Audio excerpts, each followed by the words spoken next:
இன்னைக்கு ஆண்டவருடைய தயவுள்ள அந்த எச்சரிப்பின் சத்தத்தை கேட்டு நீங்களும் நானும் மனம் திரும்பாத பட்சத்துல, நம்ம சரி பண்ணிக்கொள்ளாத பட்சத்துல, நம்முடைய சீர்கேடுகளை மாற்றிக்கொள்ளாத பட்சத்துல, நம்முடைய இருதய கடினத்தெல்லாம் மாற்றிக்கொள்ளாத பட்சத்துல, என் அன்பு தேவ பிள்ளைகளை ஆண்டவர் சொல்லுகிறார், இப்பொழுது தேவனுடைய கோபாக்கனையின் கரம் நமக்கு என்ன பண்ணுமா, அடிகளை கொண்டு வரும் அப்படின்னு சொல்றாரு. நல்லா புரிந்து கொள்ளுங்க. என்னங்கய்யா ஏசப்பா அன்புள்ள தெய்வம் சொல்றீங்க, ஆனா அடி உழன்றீங்க.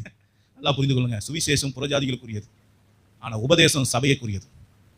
சுவிசேஷம் உள்ள வரத்துக்கு வாசலை திறக்குது, உபதேசம் உள்ள வந்தவனே சரி பண்றது. ஸ்கூலுக்குள்ள வந்ததுக்கு அப்புறம் டீச்சர் என்ன பண்றாங்க, ஆமா சொல்றாங்க, சொல்லி கொடுக்குறாங்க, சொல்லி கொடுத்ததுக்கு ஏறல மண்டையில அப்படின்னா அசட்டை பண்ற ஆளு டீச்சர் என்ன பண்றீங்க, முதல்ல வாயில சத்தம் போட்டு பாக்குறீங்க, அப்புறம் கொம்புல சத்தம் போட்டு பாக்குறீங்க.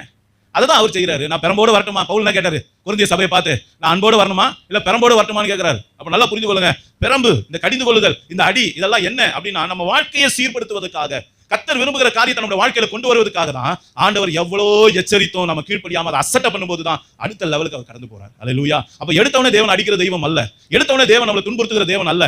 இப்பவும் சொல்றேன், இந்த அடி நம்மளை ஒண்ணு இல்லாம ஆக்கிறதுக்கு அல்ல, நம்மளை திரும்பவும் உருவாக்கத்துக்காக, நம்ம ஓட வேண்டிய ஓட்டத்தை ஒழுங்கா ஓடுவதற்காக கர்த்தர் நம்மளை என்ன பண்றாரு, சீர்படுத்த விரும்புகிறார்.